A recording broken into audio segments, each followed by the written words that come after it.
பாஜக கொண்டுட்டு வந்ததுனாலயே இந்த மாதிரியான குற்றச்சாட்டுகளை அடுக்கி இந்த சட்டத்துக்கு எதிர்ப்பு தெரிவிக்குதா எதிர்க்கட்சிகள்? கண்டிப்பா கிடையாது. இப்ப 1995ல அந்த திருத்தம் சொன்னோம் இல்லையா?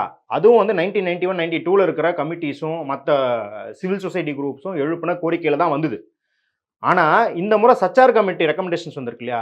அந்த ரெக்கமெண்டேஷன்ஸே கூட இவங்க என்ன பண்றாங்க அப்படின்னா, அந்த ரெக்கமெண்டேஷன்ஸை பின்பற்றாம அதுல இருக்கும் குறைகளை சொல்லியிருக்காங்கல்ல, அதை மட்டும் வச்சுக்கிட்டு அந்த ரெக்கமெண்டேஷன்ஸ்க்கு போலார் ஆப்போசிட்டான வேலை பார்க்குறாங்க. இன்ஃபேக்ட் அதுல என்ன பண்ணிருக்காங்கன்னா சச்சார் கமிட்டியில ஏகப்பட்ட நிலங்கள் இன்னும் ஐடென்டிஃபை பண்ணாமே இருக்குது. அதை ஐடென்டிஃபை பண்ணி வக்குக்காக யூஸ் பண்ணணும்னு சொல்லியிருக்காங்க.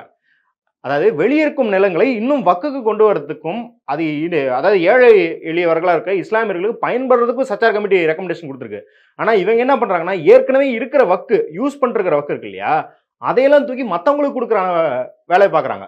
பாரு சச்சார் கமிட்டி குறைய சொல்லிடுச்சு, ஆனா சச்சார் கமிட்டி என்ன தீர்வு சொல்லிச்சு அதை எடுத்துக்கிட்டியா, நீ அதை கிடையாது.